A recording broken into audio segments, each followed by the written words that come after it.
So the press conference will be covered live, and then Cullen will be live at 12:30, but I'll bump it back.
Thank you all for being here today. Yesterday, we identified 5 new cases of COVID-19, the new coronavirus, here in Wake County, all linked to a Boston conference last month. That brings our state's total to 7 presumptive positive cases. We anticipate more positive test results from this Boston conference. Right now, we have supplies to test 300 more people. And like other states, we're doing everything we can to get more supplies and more tests to our state. Private labs, like our own LabCorp here in North Carolina, are already testing. And we are working on another mechanism of testing that does not rely on these supplies. We've analyzed the situation using available data and science. We've discussed options with health experts, business leaders, and emergency management here and in other states. The new cases and the advice of these experts have led us to give new guidance to North Carolina residents and to declare a state of emergency for our state.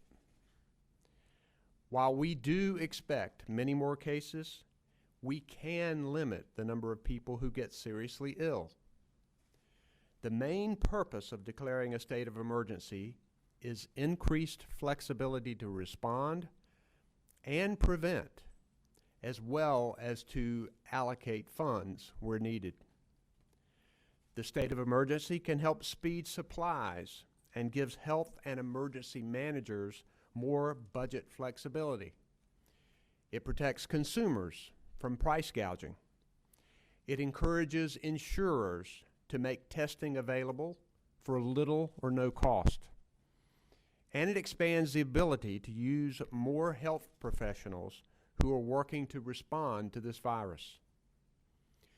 Dr. Mandy Cohen, the Secretary of the Department of Health and Human Services, will speak in a moment to outline today's new recommendations about workplaces and large gatherings.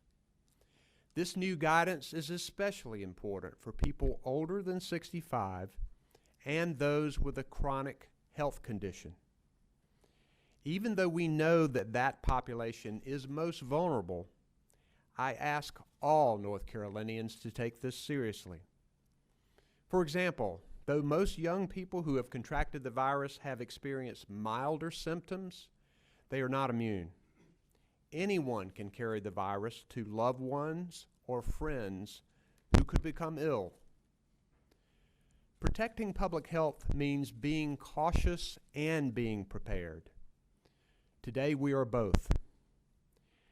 These recommendations can mean inconvenience, loss of income, or disappointment, but they are based on the best medical advice, and they will be life-saving.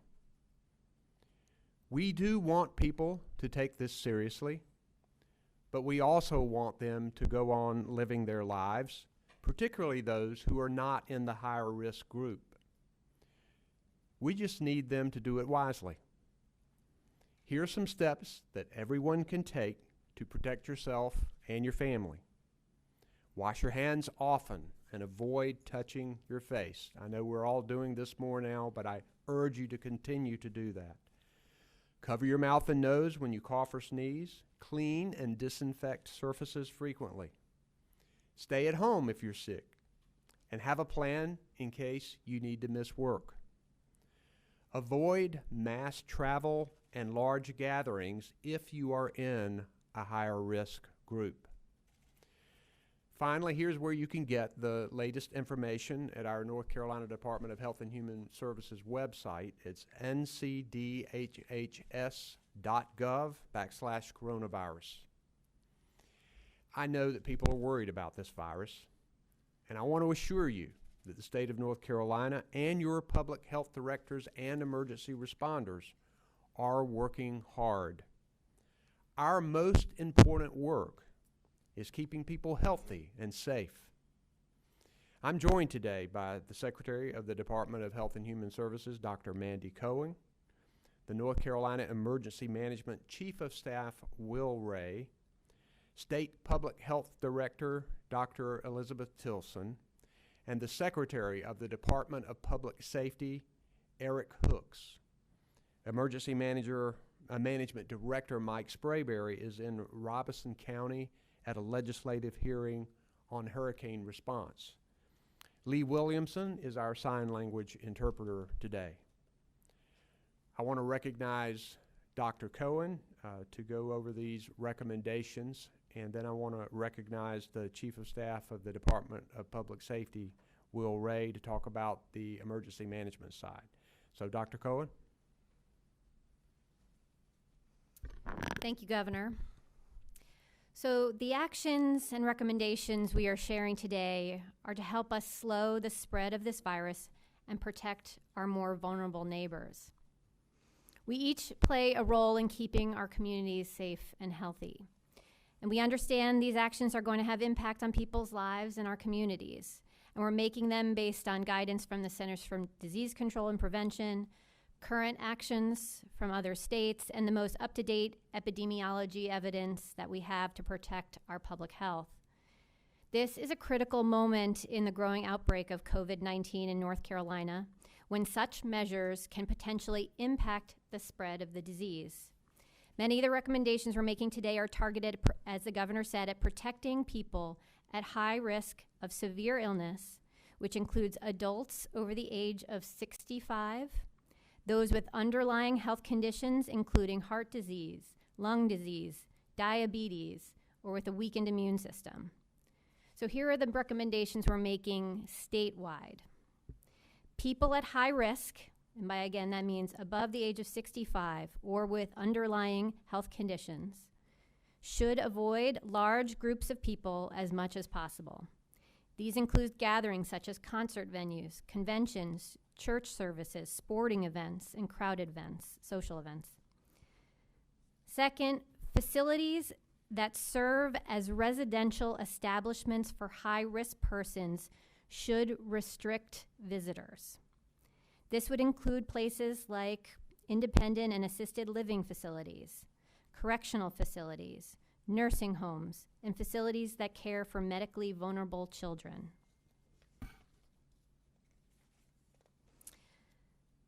We are encouraging also statewide that event organizers should encourage anyone who is sick not to attend, and to encourage those who are at high risk, described as earlier, above 65 or with more chronic health conditions, to not attend those events.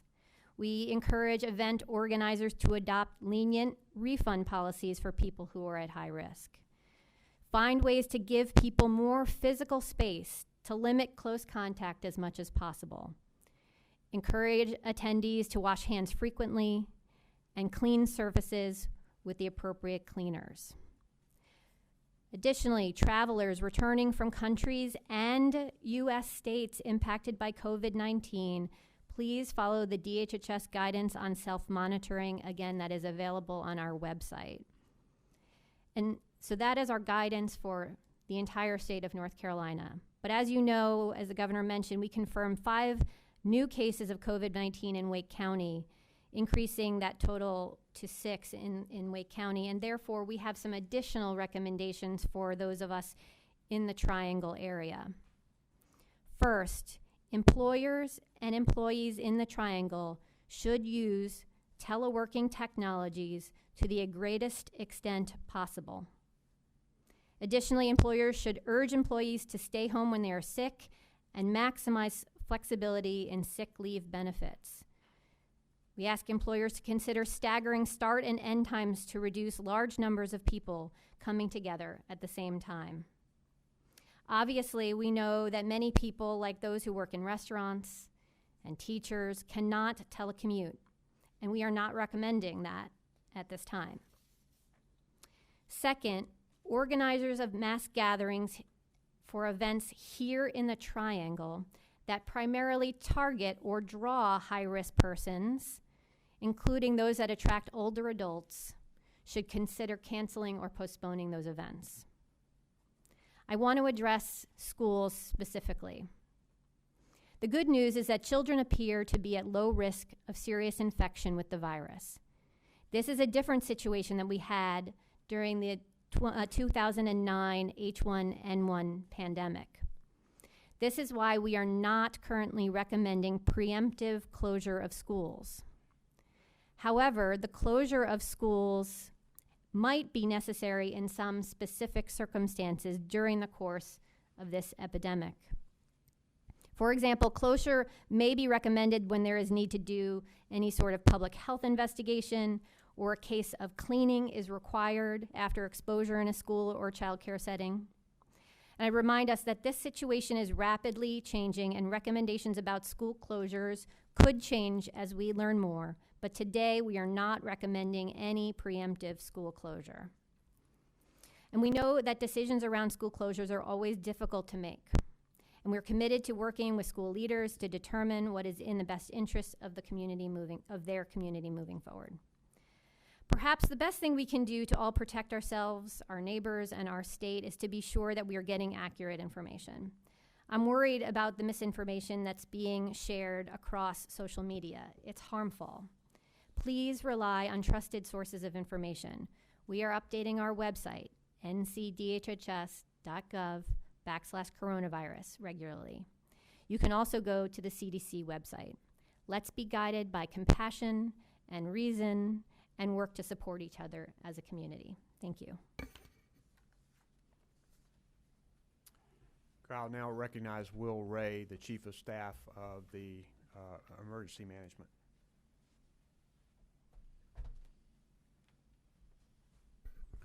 Thank you, Governor. Good afternoon, everybody.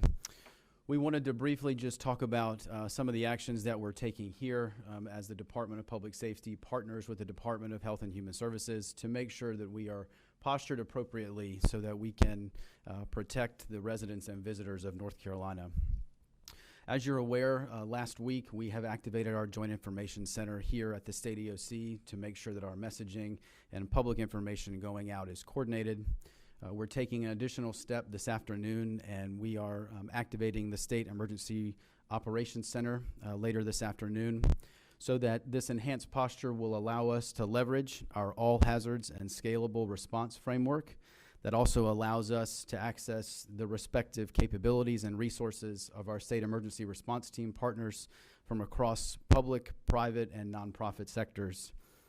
We will remain in this posture throughout the event, and again, this is to make sure that we are forward-leaning, to make sure that resources are where they need to be as quickly as they can be, again, to make sure that we are protecting those residents and visitors of North Carolina. And I would also like to echo Secretary Cohen, please make sure that you are seeking out reputable sources of information as it relates to coronavirus from either the Centers for Disease Control and Prevention, from the State Health Department, or your local health department. Thank you, sir. We'll now take questions for anyone on the podium. Yes. Gary Robertson, Associated Press. One of the big events this week is the ACC tournament. It's special to you and a lot of other people. Have you talked with the ACC, and is there a concern just about the economic impact something like this might have? Because a lot of donors go to these events, they're older, et cetera. I've talked to Commissioner Swafford, and I know that Secretary Cohen has as well. We want people to follow our recommendations. And Secretary Cohen, I think you had the most recent conversation with him, or Dr. Tilson did, sorry. Dr. Tilson did, so Dr. Tilson, I'll recognize you. Thank you, sir. Yes, Commissioner Swafford and I have been in close communication for the past couple of weeks, and looking ahead to the ACC tournament. We spoke this morning as well. He is aware of these guidelines and is appreciative of them. And Governor, I heard someone talk about people returning to North Carolina from international travel. What do you say to people who plan to travel internationally in the next week, month, 8 weeks, 12 weeks? Well, I would ask them to follow the recommendations that we are putting forward and the recommendations of the CDC. There's certain countries where you should not travel, and people who are in the higher risk groups, we're recommending that they don't travel unless it's essential, is what we're recommending. I also want to follow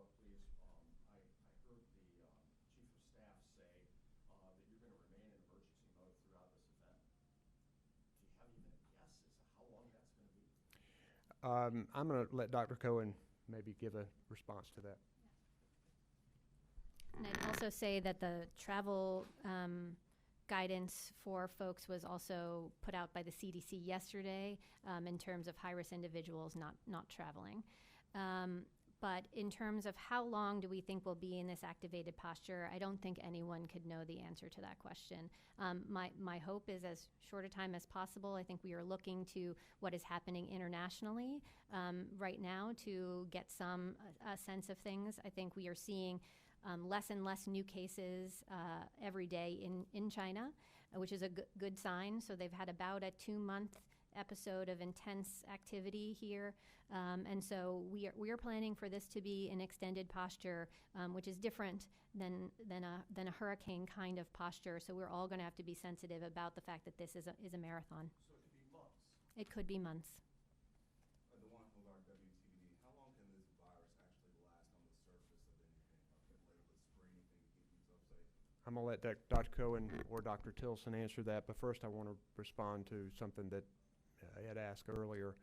I think it's important for the Emergency Operations Center for co-location.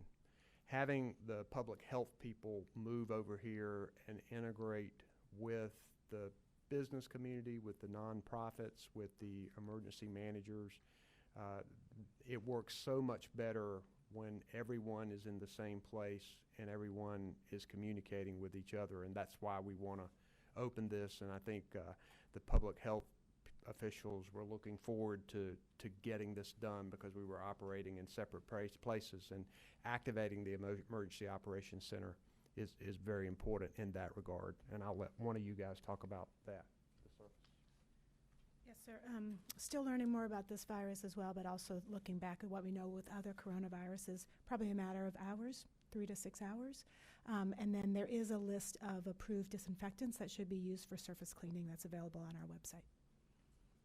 Governor, has the state asked county health departments to only report positive cases, not any suspected or tested cases? And if so, why is that? I'll let one of you guys answer that. Sure. So we at the state are reporting positive cases at this time. We've done a number of tests on folks who are ultimately negative. I think that we have seen in the first number of cases that we have identified, unfortunately, those individuals were able to be identified by us sharing just their county, their age, and their gender. And unfortunately, they've experienced some harassment, which is totally unacceptable. And so we want to be sure that we are protecting folks' privacy as we move through this, but also sharing transparent information to protect public health. We hope that we are achieving that balance. We're going to be having as much communication as we can as we move through this. Governor, to follow up on Gary's question, Colin Brown, WRAL, you're a big sports fan. Do you personally plan to go to the ACC tournament? You're a Canes fan. Do you plan to go to Canes games? And what would be your advice to those who are not in the high-risk category? I would plan to go to sporting events and to mass gatherings myself, not being in the high-risk category. You know, I think people have to make their own decisions about that, and remember that these recommendations may be evolving as we see more and more about what's happening, but you know, we're making no recommendations about canceling anything. We're just talking to the public at large, the steps that we want to take at a mass gathering that you may have, of having hand sanitizer and making sure that you try to separate people as much as you possibly can. But no, we're not making recommendations of canceling mass gatherings. And I got a follow-up in regards to testing. Can you give us a sense, you talked about the 300 tests available. Can you talk about how many so far, and what is, with the ECDC guidelines, what is the criteria for who gets tested and who does not? Betsy? So in terms of the criteria, as you know, the CDC had criteria of symptoms and then some sort of epidemiological criteria, which was left to the state to decide. Because of our trouble in getting some sufficient supplies, we had the criteria of that you had traveled to a high-risk area, that you had a known contact with someone who was positive, and also that you had a respiratory illness that was severe enough to be hospitalized. That was the criteria we're using, but we have opened up that even more as of today, and so we'll be having more people being tested as of today. But who would qualify now? Our epidemiologists on team will be working one-on-one with the people the providers that are calling, and they'll be making those judgments one by one. Do you have numbers yet on how many conducted so far? Yeah, we have 44 people who are already being tested and 25 who are already pending in the lab today, and we'll be ramping up those numbers. To follow up while you're there, we had a viewer email us and say that he is a physician's assistant, lives here in Wake County. His daughter was on a school trip, an adult daughter, older daughter, in South Korea, had gone early to enjoy some of the country before this program started. They canceled the program, recommended everyone fly home. She flew home with cold-like symptoms, is how he addressed this, and she was wearing a mask. And never really she told people she was coming back from South Korea. Nothing really happened on her stops, even including Atlanta. She gets back here. The parents are concerned. They call the hotline, and soon a doctor calls. He's not sure from where that doctor called, but it was in response to the hotline. And he wanted to have his daughter tested, and they said if she's not showing the exact symptoms, that shouldn't be tested. I have to ask, how could someone coming from a hot zone like that, who shows any kind of flu-like or cold-like symptoms, not be tested? Yeah, and without really knowing the specifics of that conversation, but in general, that there's criteria of fever as well as signs of lower respiratory infection. So not just no fever and a runny nose, but fever and lower respiratory infection. So it may have been that had met those clinical criteria. I can get that for contact, casual contact, or even close contact. But somebody coming from a hot zone, shouldn't anybody who comes from a hot zone back to North Carolina who has any kind of symptomatic issues like that be tested? Well, again, we're following the CDC guidelines as well, and they're saying fever as well as symptoms. So that's what our epidemiologists are using, that CDC guidelines on assessing who should be being tested, at least the ones coming through our lab. And how are you all addressing coronavirus as temperatures start to warm up and people tend to let their guard down, especially when it comes to the flu? Yeah, so there's a lot of questions about as it gets warmer, what will happen, and will we see that seasonality with this novel coronavirus with other viruses? And so just a little bit of a context, and we'll get to that specific, that there is the flu and cold season is a real thing, because most viruses survive better when the air is cold and dry and there's less sunlight. So we do see a seasonality of viruses, including the coronavirus that circulates regularly. It's hard to know if that will affect the spread of the novel coronavirus. We don't know yet. We hope that maybe with it's the warmer air and the more humid air that allows it to circulate more easily, or less easily, and also having more of the UV radiation from sun that we get in the warmer times. Maybe that will help decrease the spread of the novel coronavirus. But we don't know yet. We're hoping, but we don't know yet. And the other piece with the novel coronavirus, unlike our other circulating viruses, that nobody has an underlying immunity. And so that still makes it easier to spread. So we will see if there is a seasonality decrease, but we're not sure. We're not sure yet. And then I also have another question here. Assuming people don't follow these guidelines that you do have, or even ones from the CDC, is there a fear or a concern that this might put a strain on our healthcare system, depending on not only we know how many ICU beds we even have in the state, like this could potentially be a huge problem? Is that something that there's contingency planning in place? Absolutely, and that's part of the contingency planning with our emergency management system. We've been doing hard work on that for the past 2 months, understanding where's our scarce medical resources, how do we triage, so very intense planning with our hospital preparedness team through emergency management. What is that plan? Do you want to speak to that? Or, okay. So I think the specific data points you were asking about are things that we are monitoring daily with our healthcare partners, again, so that we can trend and make sure that we're ahead of potentially any scarce resources. We've had planning teams, as Dr. Tilson said, that have been working on some of the procurement needs, potentially some of the alternate care locations or other methodologies to try to mitigate some of the healthcare impact on our to mitigate some of the impact on our healthcare system. So those are conversations we're having daily with our healthcare partners, both EMS and hospitals. Any specific areas that are dealing with shortfalls? Is that your question? Understood. So I think those are planning factors that we're using as we have these discussions. I don't necessarily know that at this point we're able to share any specific locations. I'm just gonna add to that in terms of our preparedness with our hospital partners in particular. I've been in contact with nearly every CEO of our major hospital systems across the state.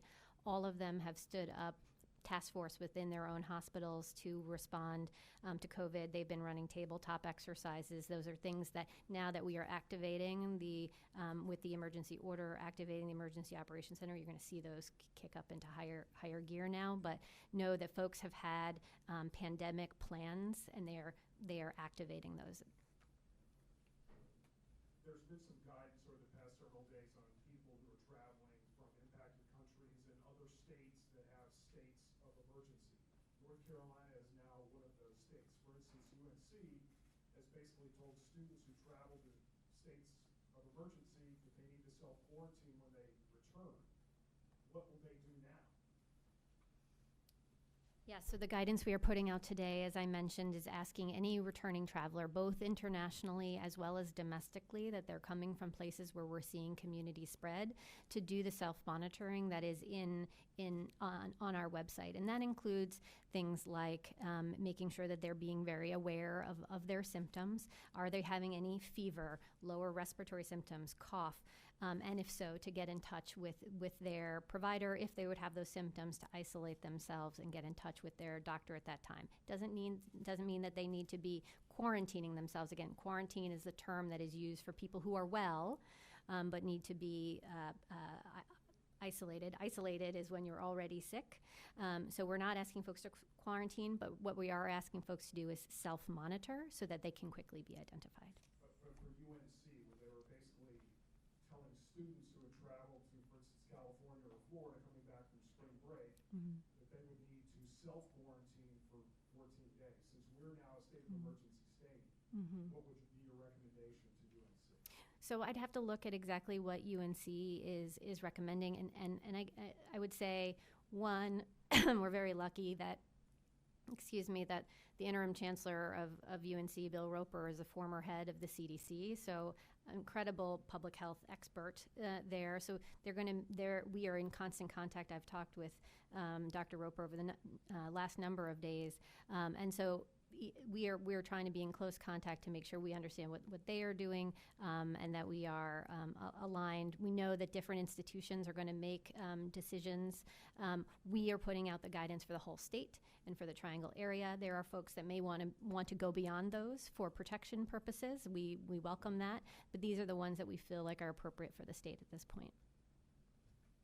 And I have a follow-up on those who have been identified, tested positive, and those who are still waiting. Can you explain what their status is? What's the conversation with them? Isolation versus quarantine, please. So anyone who has reached the stage of being tested, it means, as Dr. Tilson mentioned, they are having symptoms, so they are being isolated. So when someone is having symptoms and we are suspecting a positive, they are being isolated either at home or in the hospital, depending on the severity of illness. That's right. Dr. Cohen, I had a question for you regarding your call with the CDC last night. You had said this morning you felt like you all were talking past each other regarding the testing issue. Did you get any clear indication of when you think North Carolina will have the supplies you feel like are adequate to do testing for the level you want to be able to do? Yeah, the supply issue is not unique to North Carolina, and I think it is something that these and when I say supplies, I think I want to be they are chemicals. They are the chemicals or the reagents that are used by our lab to run the tests. It is not the swabs that are the things that take the samples from patients, just to distinguish. And so there is a number of states, including ours, that are relying on a particular testing methodology that needs these particular chemicals. Unfortunately, that supply is on back order. We tried to order from the CDC.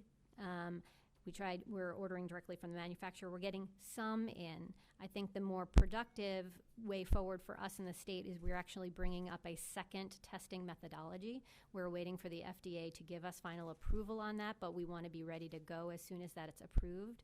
I think that is the way that we can get around the supply issue, because that other testing mechanism does not have us rely on this original supply. I think at first folks were saying, we're sending you the kits, and I don't think they understood at first what exact part of the supply chain that we needed. We needed extraction kits. And so we are now clear that we are communicating that's what we need. It doesn't mean that there isn't still a supply issue, but I think everyone is understanding what the issue is now. And again, we're focused on partnering with private labs like LabCorp, like Quest, as they ramp up their capability, and then us looking at a new testing method for us to that doesn't have us rely on those same supplies.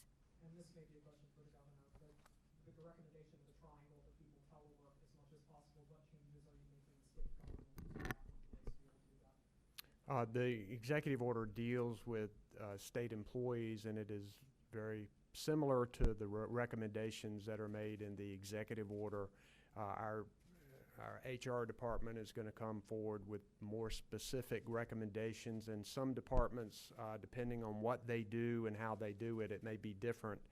Different agencies may need to make different specific decisions, but we do know our state employees are working hard on this very issue, and others who aren't certainly deserve the same kinds of protection.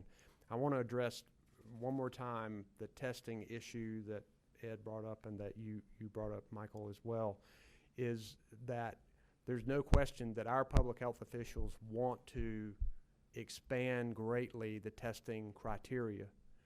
The problem has been that they have not received the supplies from the CDC that they had been promised and that they anticipated. Therefore, they're working as hard as they can to find new ways of testing and find other sources.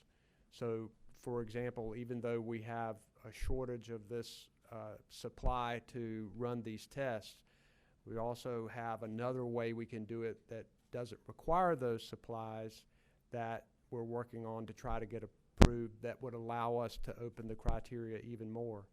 In addition, LabCorp, which is incorporated and located, not incorporated, but located, headquarters located here in North Carolina, they are now producing tests and are sending them to providers for testing. And we are encouraging private labs to continue to produce tests so that we can be more widespread. You know, right now, when someone has illness, it's more likely that they would have a regular type of flu, and they test for those things first. But particularly people in this high-risk area, if those come back negative and they're showing symptoms, we want to be able to provide a COVID-19 test, and everybody is working very hard toward that goal. I've talked to a number of other governors. I've talked directly with the vice president. Every state is having this issue right now, but I think we're getting closer and closer to resolving it. Governor, I think state employees obviously are critical to your mission, especially in certain departments. And it's early in the year. We're encouraging people, if they feel the slightest bit sick, to not take a chance here and stay out of work. You know, it's early in the year. A lot of people don't want to take up their sick leave this early. Sure. Would you consider at all helping state employees by saying, if you're sick right now, we'll give you some credit? I mean, is that Yeah, these are the things that HR is working through right now, is how to apply sick leave and what kind of exceptions that can be made regarding this new virus. So yes, all of those issues are on the table right now. We want the health and safety of our state employees and all the people of North Carolina is our number one priority. And we want to make sure that we do things to help that happen. This question is probably for Dr. Cohen or Dr. Tilson. Have you guys had any sort of conversation or heard from the CDC, from anybody who has survived coronavirus, or they're sharing any information with you that perhaps can alleviate some of the concern that people have at home, who think that if they do get it, there's a, albeit death, or that their chances of survival are extremely slim? So what I would say is, as we learn more about the virus, what we are seeing by and large, that if you look at everyone who gets the virus, about 80% of people have an illness that is not severe, not something that would require medical attention. And so that is mild to moderate. They're ill, but they're able to recover. About 20% of folks are ones that are needing our medical attention. And then we look at who are the folks that need really high levels of medical attention, like oxygen, intensive care unit, and then unfortunately, like the worst, obviously, outcome is death. So we are looking very closely. Those numbers right now for the virus are bouncing around as we learn more about this virus and how it works. But I would say the vast majority of folks are going to have illnesses that will make them sick, but they will recover without needing any medical intervention. But what we are doing right now is we are saying that there are folks who are at higher risk for severe disease, and those are the folks 65 and older and ones with chronic disease. Those are the folks, not that they're more likely to get it, but if they do, they are more likely to be in that category of being very sick. That is why our recommendations today are focused on those folks. Not that they're more likely to get it, but they are more likely to fall in that 20% of more severe illness, and we want to prevent that as much as possible. We're also hearing folks are recommending getting the pneumonia shot, or vaccine rather. Does that have any? Well, that's been a long-standing guidance of primary care doctors like myself to get those with the appropriate recommendations, right? It's above 50 that folks should be getting that regardless. Yes, we should protect ourselves from the things that were out there. Get your flu shot, get your pneumovax. Those kinds of things are still very much recommendations that we will continue to make because we want to protect ourselves. And again, the more folks are protecting themselves from illnesses, we have vaccines, we have medicines, right? It'll allow us to make sure we have the capacity for this new thing where we don't have a medicine and we don't have a vaccine. I think is it 60? So let me get back to you on the pneumovax. Was it 65? Okay, all right, my bad. Go with 65. The Dr. Tilson, I should not try to bring up my primary care knowledge on the spot. There you go. Thank you. 65. Get your pneumovax. Just want to clarify, so all 7 who have tested positive are adults in the state? They are adults. Follow up on the testing numbers, just to make sure I'm clear, because you're talking about LabCorp now helping out. Are those tests also included in the numbers? No. Okay. No, And those are when you just said 44, I think, Dr. Tilson, you were addressing those before. The 44, does that include the 19 that we talked about on Friday? If you just help me with how many so far, how many are in the Yeah. And again, this is changing literally minute by minute. So as of 11:45 a.m., it is probably out of date. As of 11:45 a.m., we have tested a total of 44 people, and that's total. So inclusive of, Okay. yeah, total of 44. Yeah. 300 tests Mhm. available, I think, Yep. that we started talking about. Yep. Does that include the LabCorp supply that's coming into? So these numbers are specific to our state lab capability. The numbers of testing and our supplies specifically to our state lab facility. So we've tested 44 people at our state lab. We have another 25 in the queue at our state lab today. We have, because the FDA gave us some permission to do the test a little bit differently, we have current supplies to test in another 300 people. We have the extractor supply that Dr. Cohen mentioned. We are a back order. We've put 180 an order for 180, and that's on back order from the CDC. But however, we do think we'll be able to get 90 supplies for an additional 90 people from that other commercial supplier that we had discussed earlier.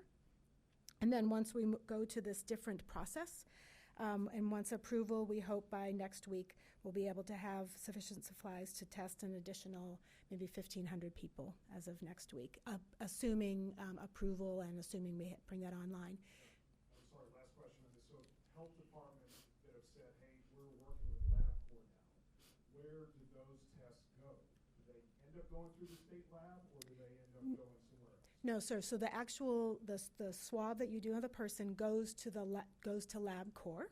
We don't process them. However, anytime anybody is suspected of having COVID-19, it is a reportable disease. We get notified. We know about it. And then if it's a positive, then we will also know of that positive result. We will not know if it's a negative result, but we'll know it's a positive result, and then we'll be notified of it. But they don't have to go through us. They can directly go through LabCorp. So that will really help some of our capability and capacity. So the 44, there are a lot more tests that are going on right now across the state. Is that fair to say? Through LabCorp, yes, sir. Yes, sir. But we don't know of any positives yet. Yes, sir. Jay Price, North Carolina Public Radio, about it.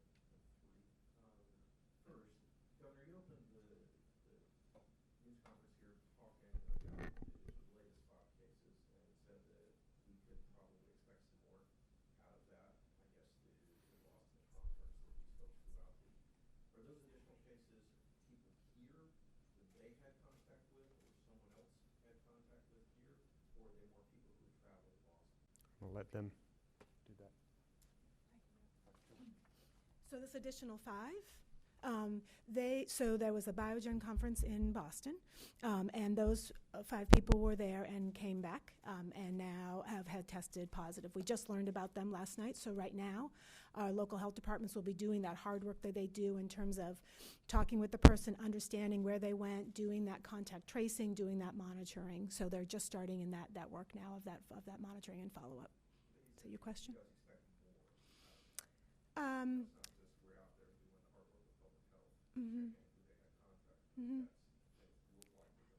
I mean, I think we're going to, as we've been talking about, I think we're going to start seeing more across the state, maybe related to this one particular conference, but also I think we'll start seeing more across the state from other exposures as well. And regardless of the additional testing that's going on by the private company, it sounds like there haven't been a ton of tests. It sounds like you guys are trying to look at the ring through a keyhole here.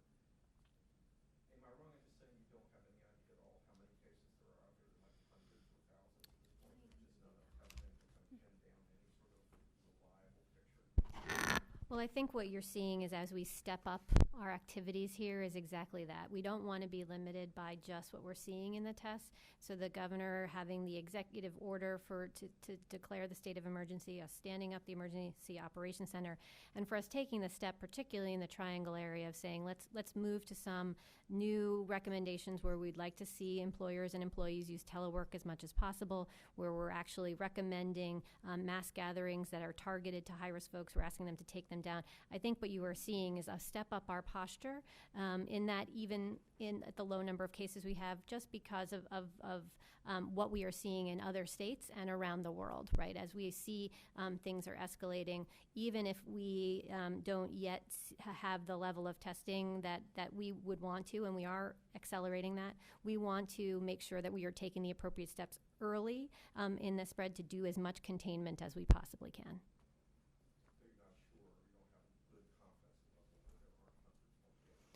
So we know that there are more cases out there, and I think that is why we are stepping up our activities right now that you are seeing, and we want folks to take this seriously, to do the hand washing, to do the social distancing, for folks particularly who are at high risk of getting severe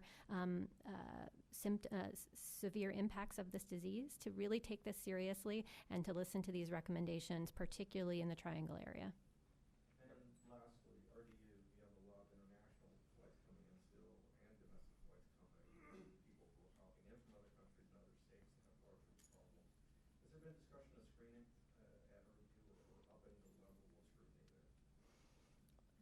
I don't know the answer to that, but what I would say is the returning travelers that have been coming from international destinations have been funneled to 11 airports, none of which are here in North Carolina.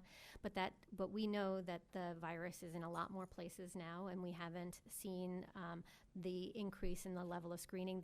Those are responsibilities at the federal level, and CDC makes those determinations. I think that's why we are stepping up our guidance to say for those who are returning to do that self-monitoring themselves, even if no one says at the airport self-monitor. We're saying out loud today that folks who are coming from impacted areas, both internationally and domestically, to do that self-monitoring, and that they should be looking for guidance. I would also say things are changing every hour, day.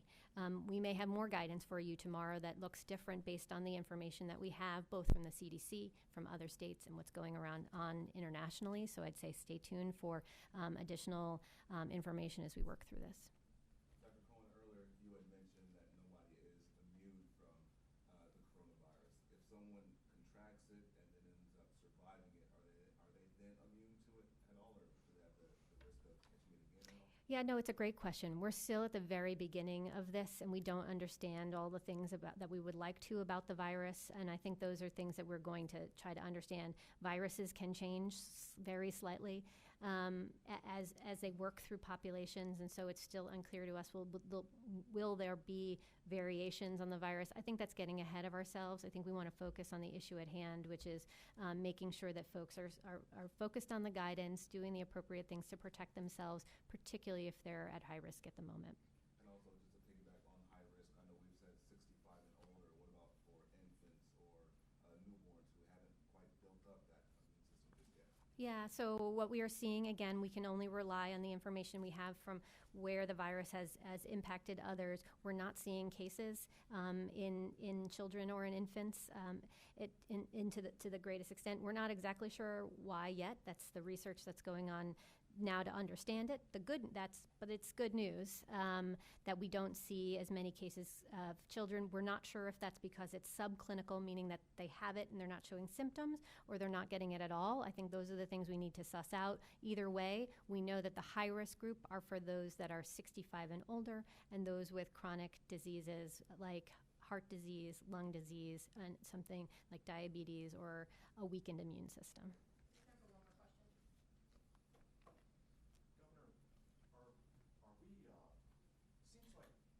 fine line.